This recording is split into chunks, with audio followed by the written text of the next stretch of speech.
Hello, this is KMSC Interviews. I'm Peter Van Batavia. Late February 2019, I had the chance of interviewing one of our chart-topping artists, Grace Hope, also known as exdreams. Grace creates intense, passion-infused music, creating snapshots of her life in the process.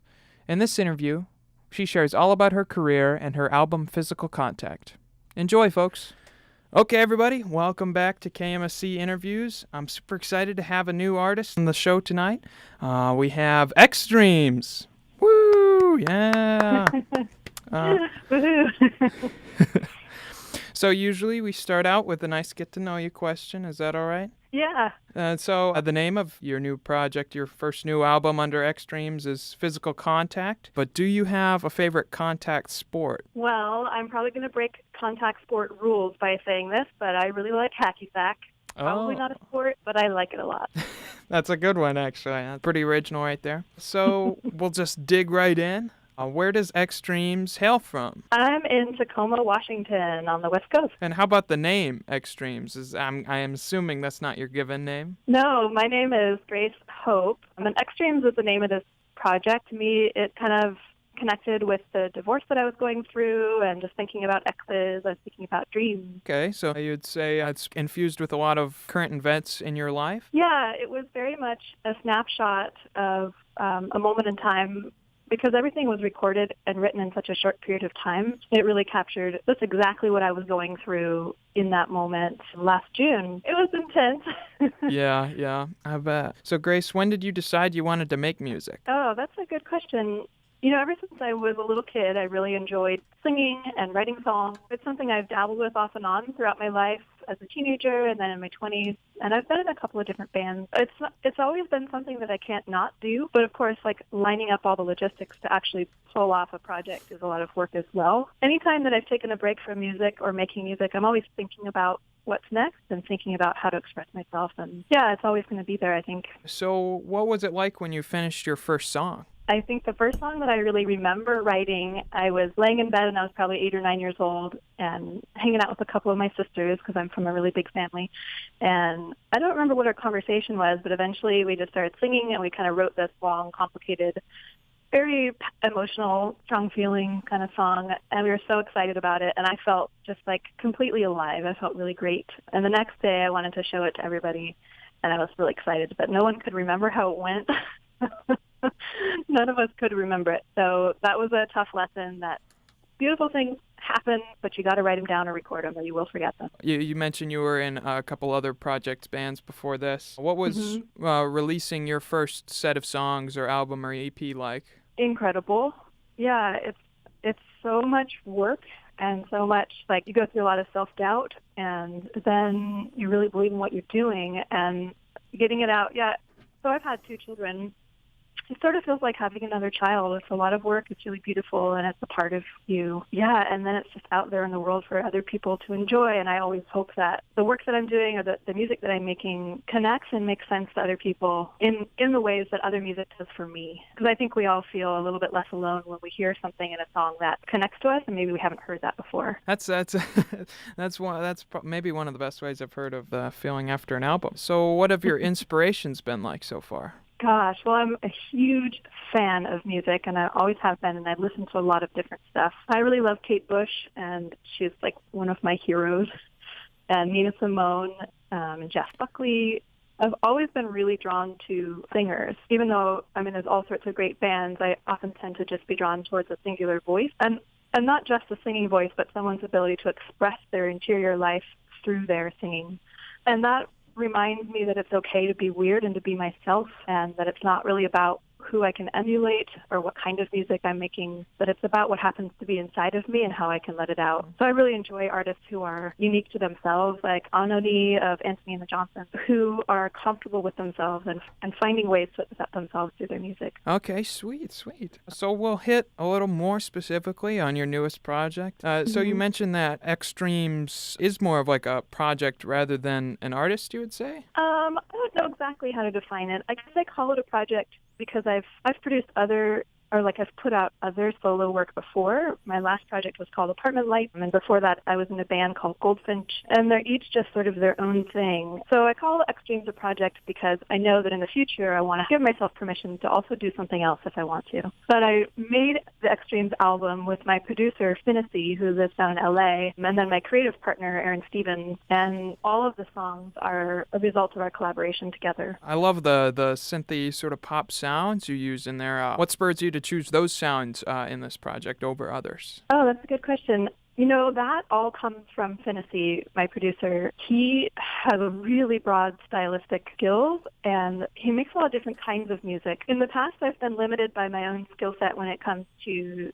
like, I'm a piano player, but I can't play that fast. So a lot of the music that I've put out has been a bit more subdued, maybe more folky, quieter piano music. But the music that I listen to, and even the music that I'm creating in my head, is often a lot more energetic and danceable. And so working with Finnessy meant that I could begin songwriting in a totally new way and create this kind of like pop dance stuff that's also deep and weird and has some really intriguing things going on. And it was just a delight to be able to create music in this way and sort of create this style of music that is honestly a lot closer to what I would listen to than more like folky stuff that I've been doing in the past. How much collaboration did you do with this project then?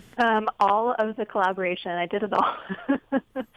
We did a really, really unique process for recording this album. Unlike any creative process I've done before, I did a lot of free lyric writing with my creative partner, Aaron Stevens, a lot of just thinking about life, talking about life, writing down things, but without really coming up with a lot of melodies and without really overthinking anything. Each song was written and recorded at the same time. So we would get into the studio together, and Finnessy would start laying down a beat, playing some keyboards, while Aaron and I start pulling words out of our huge Google document and have them on a board and start listening to what Finnessy's doing and then sort of feel in our bodies what we actually want to sing and want to say. And so each song took about 4 or 5 hours, but really pretty much started from scratch, from start to finish. And so we were recording it as we wrote it. We've got this piece, let's record this. And then when it's over, it's over. So sometimes the lyric would come from one person, sometimes from another person, sometimes whole passages that we had written previously ended up in song or got tweaked. And of course, other times we hit roadblocks where we can't think of anything, and then suddenly the perfect thing comes. Ultimately, while we were all collaborating in the studio, it was important that the final product had to feel true and accurate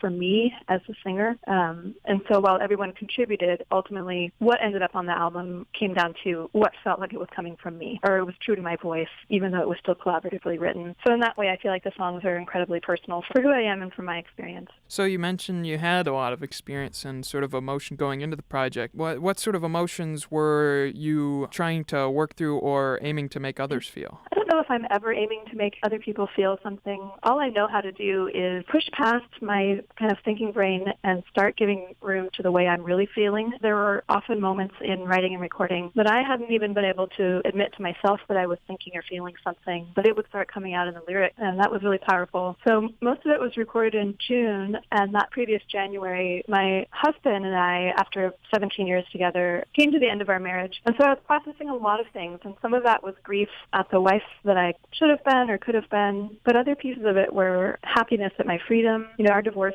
has been very friendly and very, not a traumatic experience, just a big life change. I was in the process of learning about myself a lot when it comes to partnering with other people, or what is my voice and what does it mean to truly belong to myself after being in a partnership for so long. So sometimes emotions are disappointment or fear, sometimes it's ecstasy and elation. And I guess my guide through the process of writing was, if it's the way I'm feeling, then it's okay. It doesn't necessarily need to be justifiable or make sense. If it's inside of me, then that's the way that it is, if that makes sense. So what was your inspiration for the cover? Oh, yeah. So the cover art is taken by a fantastic photographer named Jamin in Seattle. He's really, really talented. He's a fashion designer. We did a photo shoot that night at a lot of different locations around Tacoma, places that I like to hang out, places that inspire me, different bars, and a lot of different photographers through the night. And it was really just sort of capturing a night on the town for me, I guess. But there was a moment down at a venue called Alma Mater in Tacoma. There's a light sculpture outside where you can sort of sit inside of it and the lights change colors. And in all of our photography through the evening, we just kind of captured a lot of different interesting moments. But there's a series of photos where I'm inside of that light tunnel and Jamin is taking pictures with me, and I'm just so happy. I'm having such a good time. And I like that my hand is somewhat covering my face because to me, I don't feel the need to insert my identity or myself too much into what people know or what people hear in the project. But I also like that I'm smiling and happy. And we took hundreds and hundreds of photos that night. And as soon as I saw that one, it was over. I was like, that's the picture right there. That captures it.